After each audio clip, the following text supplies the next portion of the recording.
કર્ણાટકનું બેંગલુરુ સતત ત્રીજા દિવસે પણ જળબંબાકાર તંત્રની અણઆવડતને કારણે હજારો લોકો પરેશાન. અનેક વિસ્તારોમાં ગોઠણસમા પાણી ભરાયા. બેંગલુરુમાં ભારે વરસાદથી 3 લોકોના મૃત્યુ થયા છે. સતત 6 કલાક વરસાદથી બેંગલુરુના હાલ બેહાલ. લોકલ બસની સેવાઓ ખોરવાઈ. બેંગલુરુમાં 500થી પણ વધુ ઘરોમાં પાણી ભરાઈ ગયા છે. કર્ણાટકના 23 જિલ્લામાં 25 મે સુધી વરસાદનું એલર્ટ. બેંગલુરુમાં 12 કલાકમાં 130 mm વરસાદ ખાબક્યો.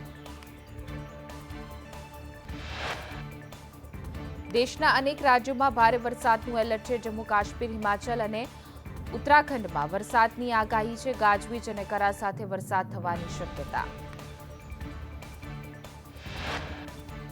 મહારાષ્ટ્ર, કર્ણાટક અને તમિલનાડુમાં ભારે વરસાદ થયું છે. બિહાર, કાશ્મીર, બેંગલુરુ અને ઝારખંડમાં વરસાદ અને વાવાઝોડાથી 16 લોકોના મૃત્યુ થયા છે.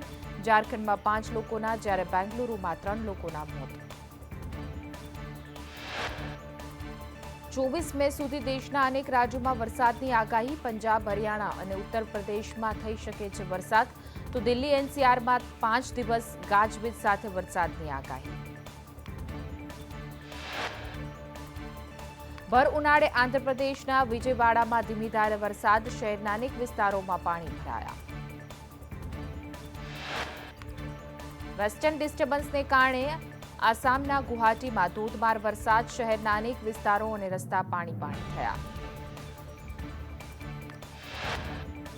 રાજ્યમાં ગરમી વચ્ચે છૂટાછવાયા વરસાદી ઝાપટાની આગાહી. સૌરાષ્ટ્ર, મધ્ય અને દક્ષિણ ગુજરાતના કેટલાક ભાગોમાં કમોસમી વરસાદની શક્યતા. મધ્ય ગુજરાતના 7 જિલ્લામાં વરસાદની આગાહી. પંચમહાલ, દાહોદ, મહીસાગર, વડોદરા, નર્મદા, છોટાઉદેપુર અને ભરૂચમાં વરસાદની સંભાવના. તો દક્ષિણ ગુજરાતના 4 જિલ્લામાં છૂટાછવાયા વરસાદની શક્યતા. સુરત, ડાંગ, તાપી, નવસારી, વલસાડમાં માવઠાની શક્યતા. સૌરાષ્ટ્રમાં 4 જિલ્લામાં વરસાદની શક્યતા. રાજકોટ, અમરેલી, ભાવનગર અને ગીર સોમનાથમાં છૂટાછવાયા વરસાદની સંભાવના. આવતીકાલથી રાજ્યમાં ભારે વરસાદની આગાહી. ગુજરાત પર વધુ એક વાવાઝોડાની આફત. હવામાન નિષ્ણાંત પરેશ ગોસ્વામીએ કહ્યું કે અરબ સાગરમાં વરસાદી સિસ્ટમ બની રહી છે. આ સિસ્ટમ વાવાઝોડામાં પરિવર્તિત થઈ શકે છે. રાજ્યમાં 22 મેથી પ્રી મોન્સૂન એક્ટિવિટી થવાની સંભાવના. 1 સપ્તાહ સુધી ગુજરાતમાં વરસાદ પડી શકે છે. કેટલાક વિસ્તારમાં મધ્યથી ભારે વરસાદની સંભાવના તો કેટલાક વિસ્તારમાં અતિ ભારે વરસાદની સંભાવના. રાજ્યમાં ગરમીનો પ્રકોપ વધ્યો છે. 3 જિલ્લાનું તાપમાન 40 ડિગ્રી પાર છે. તો રાજકોટમાં સૌથી વધુ 40.7 ડિગ્રી તાપમાન નોંધાયું. તો સુરેન્દ્રનગરમાં 40.4 ડિગ્રી, અમદાવાદમાં 39.7 ડિગ્રી તાપમાન નોંધાયું. ઉત્તર પ્રદેશના મોરાદાબાદમાં ઔદ્યોગિક વિસ્તારમાં ભીષણ આગ લાગી. કાપડના વેરહાઉસમાં શોર્ટ સર્કિટને કારણે આગે વિકરાળ સ્વરૂપ ધારણ કર્યું.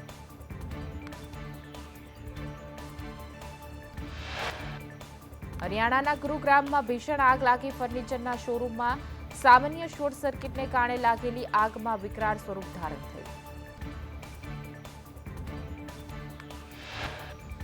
આજથી અમદાવાદના ચંડોળા તળાવ આજુબાજુમાં ડિમોલેશન પાર્ટ 2 શરૂ.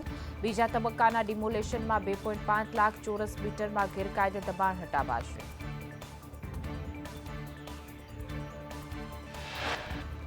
ચંડોળા તળાવની ફરતે તમામ ગેરકાયદે બાંધકામનું ડિમોલેશન શરૂ. તળાવની આજુબાજુમાં 8,000 જેટલા ગેરકાયદે બાંધકામ તોડી પડાશે.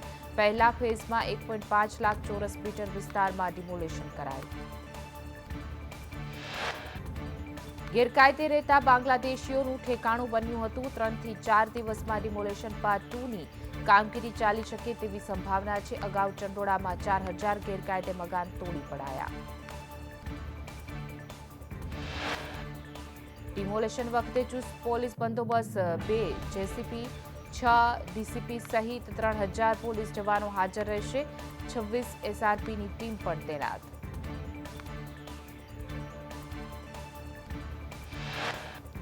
ચંડોળામાં ડિમોલેશનમાં 35 હિટાચી મશીન, 15 જેસીબી મશીન સાથે દબાણ હટાવવાની કામગીરી. એએમસી તમામ ડેપ્યુટી કમિશનર, એસ્ટેટ ઓફિસર અને ફાયર ઓફિસર અને આરોગ્ય વિભાગને જવાબદારી સોંપાઈ.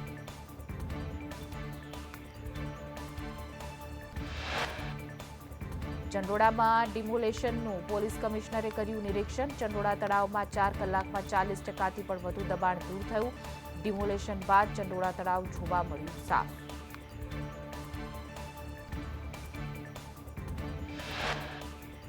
ગેરકાયદે ઝૂંપડા દૂર કરાતા ચંડોળા તળાવ ખાલી કરાયું. Mission clean Chandola demolition part 2ની કામગીરી. ડિમોલેશનની સાથે કાચમાળ હટાવવાનું પણ શરૂ.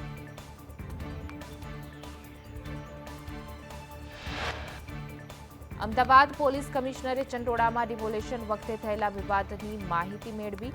સીપીએ કહ્યું કે બંદોબસ્ત સાથે વિવાદ ન થાય તે પ્રમાણે મસ્જિદ તોડી પડાશે.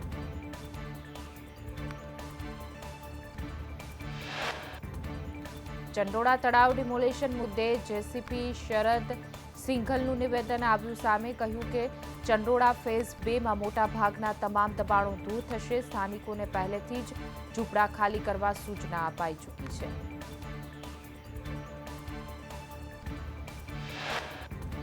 જેસીપી શરદ સિંઘલે કહ્યું કે ડિમોલેશન ફેઝ 2ની કામગીરી 2-3 દિવસ સુધી ચાલી શકે છે. ચંડોળા ફેઝ 1માં ગેરકાયદે પ્રવૃત્તિ કરનાર તમામને દૂર કરાયા. લલ્લા બિહારી જેવા અસામાજિક તત્વોની પણ અટકાયત કરાઈ છે. ચંડોળા તળાવ વિસ્તારમાં દારૂ અને ડ્રગ્સ સહિતની પ્રોહિબિશનની એક્ટિવિટી થતી હતી. 2.5 લાખ સ્ક્વેર ફીટ જગ્યા પરથી ગેરકાયદે 8,000 જેટલા મકાન અને ઝૂંપડા ખાલી કરાશે.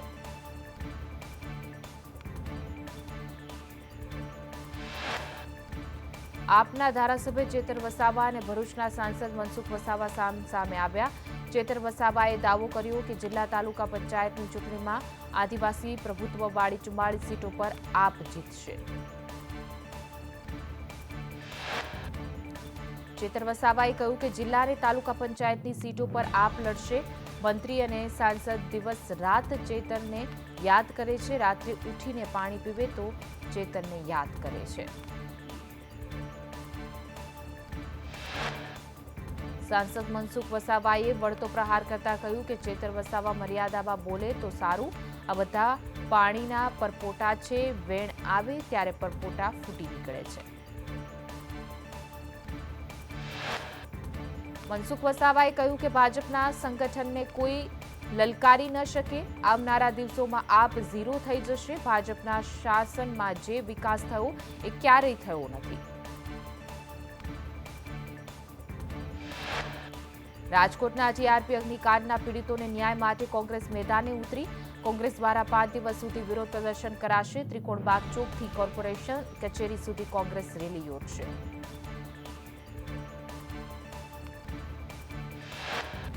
જીઆરપી અગ્નિકાંડની ઘટનાને ચાલુ સપ્તાહે વર્ષ પૂર્ણ થશે ત્યારે કોંગ્રેસે આરોપ લગાવ્યો કે પીડિતોને ન્યાય મળ્યો નથી. અગ્નિકાંડમાં જવાબદારોને સજા એ જ ન્યાય. ઉપવાસ સહિતના કાર્યક્રમ યોજી ન્યાયની માંગણી કરાઈ. ઓપરેશન સિંદૂર બાદ દરિયાઈ સુરક્ષામાં વધારો કરાયો છે. દ્વારકા જિલ્લાની દરિયાઈ સરહદમાં પોલીસનું પેટ્રોલિંગ. 23માંથી 21 ટાપુ પર જવા તંત્રે પ્રતિબંધ લગાવ્યો છે. નિયમ ભંગ કરી માછીમારી કરતી 20 બોટ પકડાઈ. બેટ દ્વારકામાં 3, વાડીનાર દરિયામાંથી 1 બોટ પકડી તો સલાયા નજીક દરિયામાંથી 9 અને દ્વારકામાં 2 બોટ પકડાઈ છે તો ઓખા નજીક દરિયામાંથી 5 બોટ ઝડપી પાડવામાં આવી.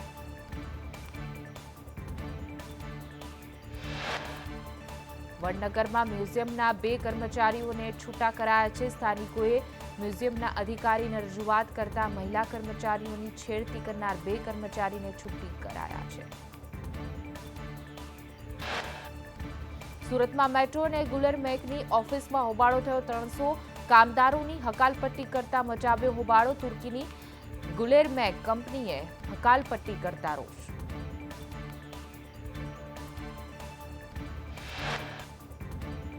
તુર્કીની ગુલેરમેકના 4 પેટા કોન્ટ્રાક્ટના 300 કામદારોની હકાલપટ્ટી સાથે 3 મહિનાનું પેમેન્ટ નહીં કરતા હોબાળો. લાઇન 1 ભૂગર્ભના પેકેજના કામદારોને છૂટા કરાતા રોષ. ભાવનગરમાં પ્રતિબંધિત પ્લાસ્ટિક અને ગંદકીને લઈને મહાનગરપાલિકાએ 74 વેપારીઓને ફટકાર્યું છે દંડ। હલુરિયા ચોકથી બાર્ટન લાઇબ્રેરી ચોક સુધીની કાર્યવાહી। રાજકોટ જિલ્લાના દૂધ ઉત્પાદકો માટે સારા સમાચાર। દૂધ ઉત્પાદકોને ફેટી દીઠ ₹10નો વધારો ચૂકવાશે। દૂધ ઉત્પાદકોને પ્રતિ 1 કિલો ફેટના ₹820 મળશે। રાજકોટ જિલ્લાની દૂધ ઉત્પાદક મંડળીના 50,000થી પણ વધુ સભાસદોને લાભ મળશે। દૂધ ઉત્પાદક સંઘ સાથે 700થી પણ વધુ મંડળીઓ જોડાયેલી છે। અકસ્માત વીમા હેઠળ 40 લાખની ચૂકવણી કરાશે। સુરત શહેરમાં રોગચાળો વકર્યો। વરાછાના હીરાબાગ વિસ્તારમાં 6 મહિનાની બાળકીનું ઝાડા ઉલટીથી મૃત્યુ થયું છે। બાળકીને ખાનગી હોસ્પિટલમાં સારવાર અપાઈ હતી। તબિયત લથડતા સ્મીમેર હોસ્પિટલમાં ખસેડાઈ, જ્યાં સારવાર દરમિયાન બાળકીનું મોત થયું। મહેસાણામાં ધરોઈ ડેમમાં 42% પાણીનો જથ્થો। મહેસાણા, પાટણ, બનાસકાંઠા જિલ્લામાંથી પીવાના પાણીનો પૂરતો પ્રમાણમાં જથ્થો છે। સિંચાઈ અધિકારીએ કહ્યું કે મેન્ટેનન્સના કારણે સિંચાઈનું પાણી હાલ પૂરતું બંધ કર્યું છે। રાજકોટના પડદરીમાં કાર પુલ પરથી નીચે પાણીમાં ખાબકી। ઉકરડા દહીસરડા રોડ નજીક પુલ પરથી ખાબકેલી કારનું રેસ્ક્યુ કરાયું। કાર ચાલક ઇજાગ્રસ્ત। રાજકોટમાં સમૂહ લગ્નના નામે ઠગાઈ મુદ્દે તપાસમાં ઢીલાશ। પોલીસ કાર્યવાહીમાં ભલામણોને લઈને ઢીલાશ હોવાની ચર્ચાએ જોર પકડ્યું છે। ઉદ્યોગકાર પોલીસમાં દાન આપતો હોવાથી પોલીસ બચાવમાં તેવી ચર્ચા। ભાજપના કાર્યકર વિક્રમ સોરાણીને પોલીસ બચાવતી હોવાનો આક્ષેપ લાગ્યો છે। ઉદ્યોગકાર પિન્ટુ પટેલ અને વિક્રમ સોરાણી સામે કાર્યવાહી નહીં।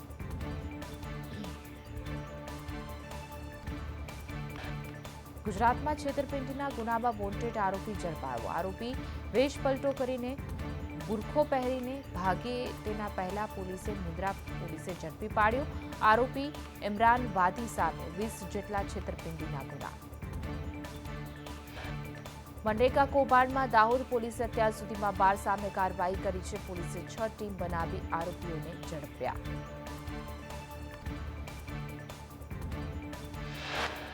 મનરેગા કૌભાંડમાં બંને પુત્રોની ધરપકડ બાદ મંત્રી બચુ ખાબડ સ્વર્ણિમ સંકુલમાંથી ગેરહાજર। સોમવાર હોવા છતાં મંત્રી બચુ ખાબડ ના આવ્યા સચિવાલય।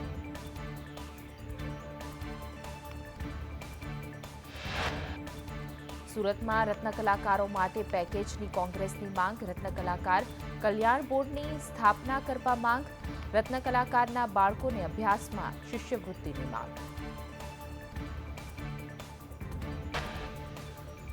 જાફરાબાદના દરિયામાં દેખાયેલી શંકાસ્પદ બોટ વલસાડથી નીકળી। વલસાડના ડુંગરી નજીક કાકવાડી ગામેથી બોટ ઝડપાઈ। પોલીસે બોટમાંથી 3 લોકોને ઝડપી પૂછપરછ હાથ ધરી। કોસ્ટગાર્ડે આઈબી ઇનપુટના આધારે ઓપરેશન હાથ ધર્યું હતું। બોટ કેમ દરિયામાં ગઈ તેને લઈને પૂછપરછ કરાશે।